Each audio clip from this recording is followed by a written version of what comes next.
23/8/2024 को जिला सेशन न्यायाधीश एच.जी. वाघेला माननीय ने डभोई के आरोपी को 3 साल की कैद और जुर्माने की सजा सुनाई और जुर्माना नहीं देने पर 20 साल की कैद और 500 रुपये जुर्माने की सजा सुनाई। 1 वर्ष की और सजा सुनाई गई। विवरण के अनुसार गुरुवार 26 सितंबर 2022 को सगीर भाई की बेटी को पल्सर मोटरसाइकिल पर ले जाया गया, जिसके बाद कुवानी निवाड़ी क्षेत्र में उसके साथ बलात्कार किया, जिसे धारा के तहत अपराध में बदल दिया गया है। 363 में 3 साल की सजा और धारा 38 में 20 साल की सजा और 25,000 का जुर्माना लगाया गया, जिसमें 14 गवाहों की गवाही और 37 दस्तावेज और सबूत शामिल है। इस मामले में पुलिस की भूमिका पर भी सवाल उठाए गए। इस मामले में पुलिस ने भी अपराध को छिपाया, लेकिन अभियोजक और गवाहों के अनुसार एक बेटी को न्याय मिला। लेकिन ऐसे मामलों में न्याय का क्या होता है, यह इसका एक ठोस उदाहरण है। उस समय एक समझौता हुआ, लेकिन अभियोजक लगातार बना रहा। हमें 20 साल की जेल की सजा सुनाई गई। दूसरी ओर एक राजनीतिक वर्ग का अपराधी बहुत कुछ बनाकर मामले को रफा दफा करना चाहता था।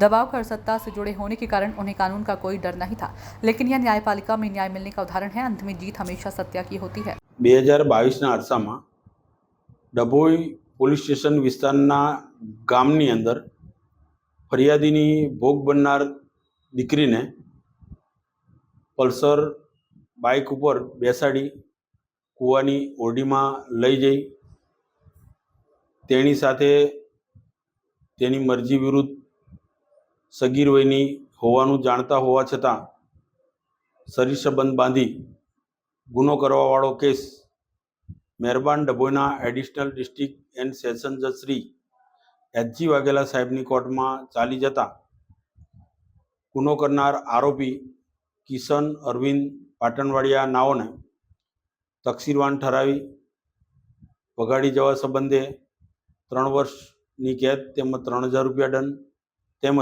સગીર બાળા ઉપર બળાત્કાર ગુજારવા સંબંધે 25,000નો દંડ તેમજ 20 વર્ષની કેદ તેમજ દંડ ન ભરે તો વધુ 1 માસની સજા ભોગવવાનો હુકમ કરેલ છે।